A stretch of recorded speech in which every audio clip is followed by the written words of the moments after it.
Good morning मित्रांनो, जय श्रीराम। सकाळचे 5:45 वाजून गेलेत आणि आत्ताच जस्ट फ्रेश झालो मी। कालचा ब्लॉग यासाठी नाही टाकला कारण की काल पूर्ण दिवस मी झोपूनच घालवला होता, कारण की कालही सुद्धा तेवढंच बरं नव्हतं मला। आज मी म्हटलं की मंडेपासून एक नवीन ब्लॉगपासून चालू करू आपण, त्यामुळे आजपासून ब्लॉग परत अपडेट देतो। आत्ताच का 2 दिवस झाले इम्युनिटी खूपच डाऊन वाटत होती, त्यामुळे थोडंसं आता कुठे थोडंसं बरं वाटायला चालू झालं। आत्ता जस्ट चहा पितो, थोडेसे शेंगदाणे घेतलेत। आजपासून वर्कआउट चालू करायचं आहे, तर प्री वर्कआउट घेतला आहे आणि उठल्या आवळा कँडी घेतली आहे, 2 आवळा कँडी, बनाना घेतलेत। एक कळून आलं की मसल कितीही स्ट्रॉंग जरी असेल आणि इम्युनिटी तुमची पॉवर चांगली नसेल तर त्याचा काही उपयोग नाही। तर मसल बरोबर तुमची इम्युनिटी पण तेवढीच स्ट्रॉंग पाहिजे, जेणेकरून तुम्ही प्रत्येक रोगाला तुम्ही फाईट देऊ शकता। तुमची रोग प्रतिकारशक्ती जी आहे ती तुमची खूप स्ट्रॉंग पाहिजे। त्यामुळे नुसते मसल असून उपयोग नाही आहे, तर त्याच्याबरोबर तुमची रोग प्रतिकारशक्ती पण तेवढी स्ट्रॉंग पाहिजे। तर त्याच्यावरती पण प्रत्येकाने काम करणं गरजेचं आहे। तर उठल्यानंतर थोडंसं पाणी पिल्यानंतर 2 आवळा कँडी, थोडासा किंवा मोर आवळा, पाकातला आवळासुद्धा चालेल, आणि थोडंसं मेडिटेशन आणि प्राणायाम, ह्यासुद्धा तेवढ्याच गोष्टी आहेत, या आता खूप कळून आलेत। तर याच्यावरती सुद्धा मी नक्कीच काम करीन। चलो आता जातोय मी जिमला, तर भेटू आपण जिममध्ये। चलो बाय।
आपको बताना है पर्दे पर नजर आने वाली अदाकारा का नाम, और साथ ही साथ ये भी बताइए कि टाइम टेबल वगैरह में आपका कितना विश्वास है। बचपन में कभी टाइम टेबल बनाया था, और बनाया था तो कितना फॉलो किया था। सुनते रहिए विवेक भारती, और ये रहा गाना।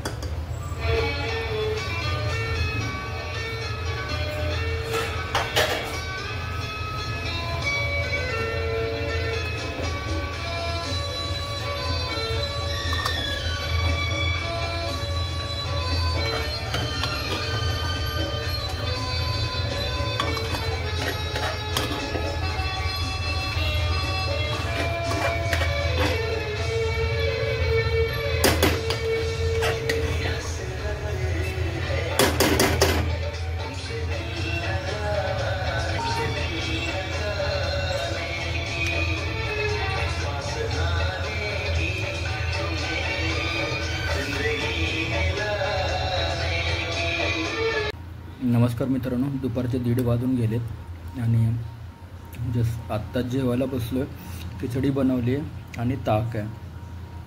आजसुद्धा वर्कआउट केला नाही कारण की तब्येत ठीक वाटत नाही आहे मला वाटतं की अजून 1-2 दिवस तरी जातील। बुधवारपासून वर्कआउट स्टार्ट करीन। वर्कआउटच्या तयारीलाच गेलो होतो, पण बरं वाटत नव्हतं आतून, तर असं वाटलं की घरी जावं, थोडंसं रेस्ट घ्यावं 1-2 दिवस, आणि त्यानंतर मग बुधवारपासून स्टार्ट करू। सकाळी 2 ट्रेनिंग होते, ते संपवले। थोडासा एक 9:30-10 वाजता बाहेर जाऊन ब्रेकफास्ट करून आलो। 11 वाजता सुट्टी केली, सरळ घरी आलो आणि खिचडी बनवली. चला तर मग आता जेवतो थोडं, त्यानंतर संध्याकाळी परत भेटू. चलो बाय.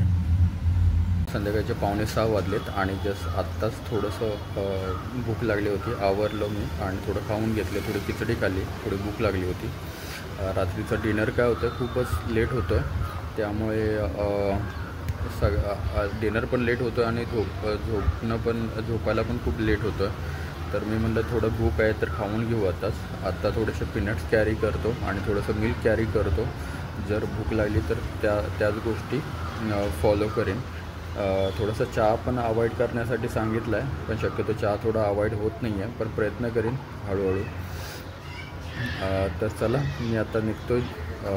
माझी शिफ्ट आहे संध्याकाळची 6 वाजता आणि भेटू मग रात्री आल्यानंतर भेटू. चलो बाय. रात्रीचे 12 वाजलेत आणि जस्ट आत्ताच थोड्या वेळापूर्वी घरी आलो आणि आल्याबरोबर थोडंसं दूध पिलं आणि आजचा जो ब्लॉग आहे तो मी इथंच एंड करत आहे.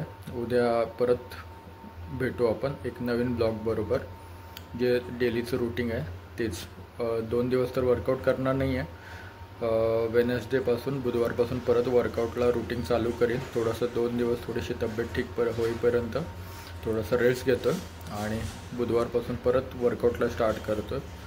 चलो बाय, गुड नाईट, जय श्रीराम.